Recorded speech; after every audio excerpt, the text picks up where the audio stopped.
Quantum Accelerator is the new for 2026 roller coaster at Six Flags New England. This is a double-launch straddle coaster from Intamin. This ride fills so many holes for this park. It is a unique ride genre for the region, it is the park's only launch coaster, and it is another much-needed family coaster. For that reason, it is a perfect fit, and I will explain why in this review. Through the 2024 season, this park had 11 different roller coasters. They had the dubious distinction though of having the world's second largest coaster lineup, not to feature a launch. This park had an Aero launch shuttle loop named Black Widow in the Riverside days, but that was removed after the 1999 season when this park was rebranded as a Six Flags property. The park also needed another family coaster. Pandemonium routinely is the longest wait in the park due to its low capacity and popularity. The park's other family coasters often have decent waits as well, so it made sense to add another ride in this area. The park killed two birds with one stone with Quantum Accelerator. This will be a multi-launch family coaster, and the park went one step further. The ride is a straddle coaster. This is a genre not found anywhere else in New England. The closest installation is Steeplechase in Coney Island, and not many guests visiting Six Flags New England have been there. This coaster was supposed to open in 2025. A media day and grand opening was planned last June, but both were cancelled last minute. The park decided to delay the ride until 2026, citing safety, performance, and reliability reasons. I believe the delay was related to an issue at the SeaWorld parks. Days before Quantum Accelerator was to open, Dark Coaster at Busch Gardens Williamsburg suddenly broke down mid-June. This was another Intamin Straddle coaster. There was a rumored restraint issue. SeaWorld subsequently closed their other two Intamin Straddle coasters. These rides reopened 1.5 months later in August. While it is possible that Six Flags New England could have opened Quantum Accelerator in 2025, it would have missed a majority of the summer season.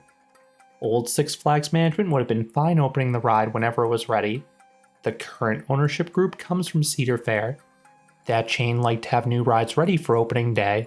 If a ride is behind schedule, they find it financially beneficial to delay the ride to the following year to further encourage past sales.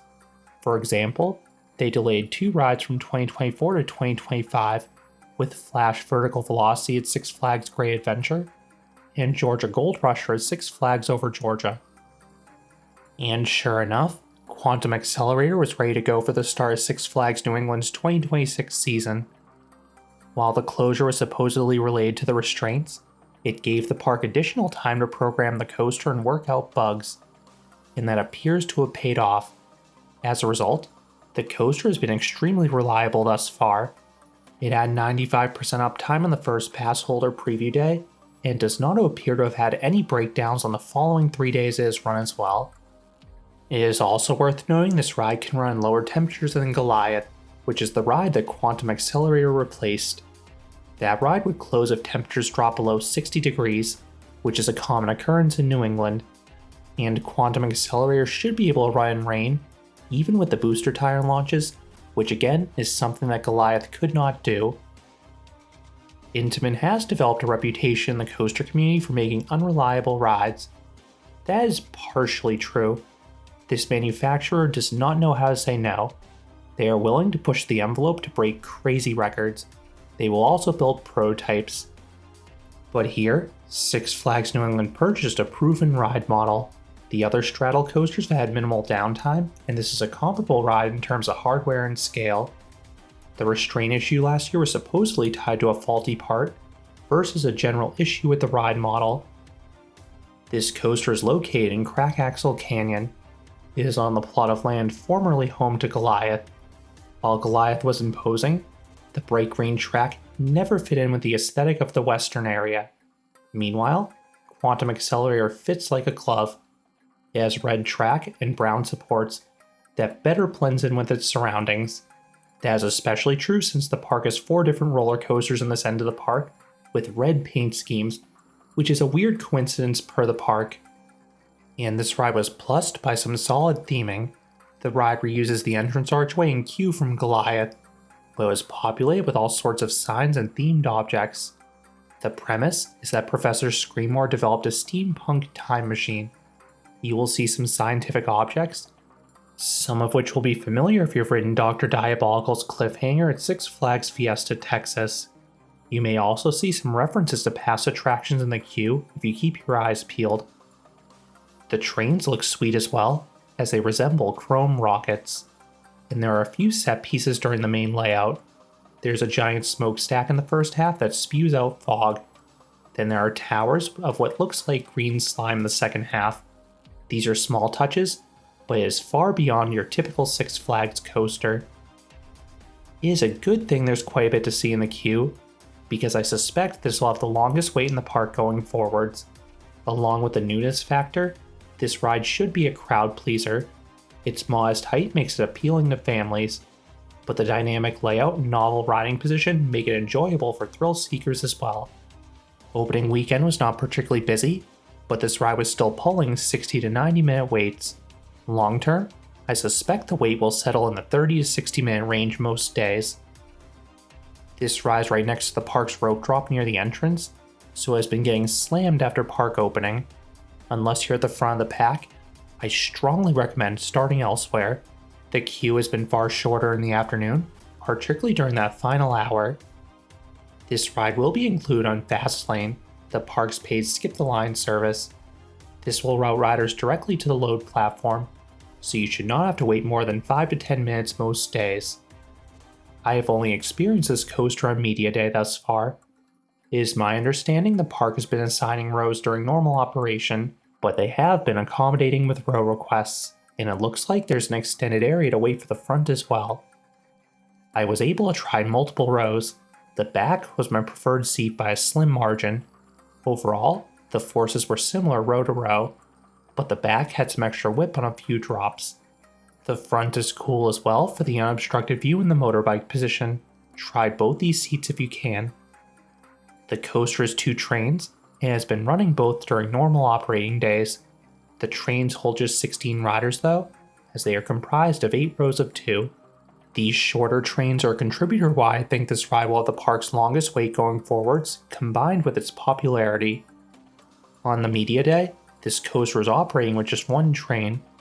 I heard from those who visited on opening weekend that the gates in the back of the station were causing a bit of a delay parking the train. I have not seen this personally, but it is possible this could be fine-tuned in the future to help increase the throughput. The restraints are similar to the Intamin Straddle coasters in the SeaWorld chain. The lap bar is shaped like a W. The center portion over your lap is comfortable. Then you have these fins that extend over the outside of your legs. This can be a tight squeeze if you have wide hips or a lot of stuff in your pockets. These side fins are thinner on the European straddle coasters for reference, yet I think there's less clearance there, so I slightly prefer the restraints on Quantum Accelerator. And as with all straddle coasters, I recommend grasping the handlebars in front of you like you're riding a motorcycle. That is the best way to take advantage of the riding position. It allows you to appreciate the speed and maneuvers. Once dispatched, you roll forwards. After a few seconds, you take off. The tire-propelled launch accelerates you to 30 miles per hour or 48 kilometers per hour. This is a modest top speed, yet the acceleration has a nice kick to it. You will feel the force trying to pull you backwards. This leads to an upward spiral. This has okay G's for all. Then if you're in the back, the swoop out of it has some light whip as well. The subsequent turn has some weak G's, but more notably wraps around that aforementioned smokestack. You then glide over a bunny hill. This is far too elongated for airtime, but don't worry, there are some instances of it in the second half. In general, this first half is a warm-up. You then have another mild turn, but this one has several head choppers with a track and supports. Then, it abruptly dips down to launch 2. In back, you will get some nice snap here. Then everyone feels the power of launch 2. This boosts you to your top speed of 45 miles per hour or 72 kilometers per hour, but it feels considerably faster than that because of the riding position and the narrow alleyway where it's positioned. You will once again feel yourself being pulled backwards. It has a nice kick to it. Immediately afterwards is a low turn to the right. This is easily the most intense part of the ride. This offers good positive Gs, the best on the ride by far. Then you climb upwards into a top hat. This is the ride's tallest element at 59 feet or 18 meters. The ascent is a curvy double up. I was not expecting the hitch halfway up to have any airtime, but it actually offered some light lift in all rows. No air over the top and front, but the drop is shockingly steep for a straddle coaster, so you'll get a little bit of floater in the back coming down. You then careen around a bank turn, getting some decent Gs from the speed. Then you have a quick S-bend. This narrowly avoids another piece of track. Next is an off-axis bunny hill. This is a really weird element for the genre. It is elongated, but you take it with enough speed for some weak floater airtime. Then you enter the spaghetti bowl portion of the ride. It is a series of S-hills and quick turns. The first S-hill has some whip in the back and OK Gs at the base. This leads to a trick track bunny hill. It looks funky, but it tracks flawlessly. In back, you once again get a little whip coming out of it. You then have an S-hill, a bunny hill, and another S-hill in quick fire succession. None of these elements offer airtime, but the constant directional changes make it hard to tell where you're gonna go next. That is one of this ride's biggest strengths. The layout is near impossible to memorize. You then have one last mild turn into the brakes. You then decelerate and return to the station, ending the 2,604 foot or 794 meter long layout that has a good length for a family coaster, as is the nearly 1 minute of prime ride time. This ride packs a lot into its limited footprint. I was impressed how this ride over twice as much track as Goliath, despite being a third of the height. That puts into perspective just how compact and twisted this ride is. And that track has a lot of small elements in quick succession, so the pacing is solid as well.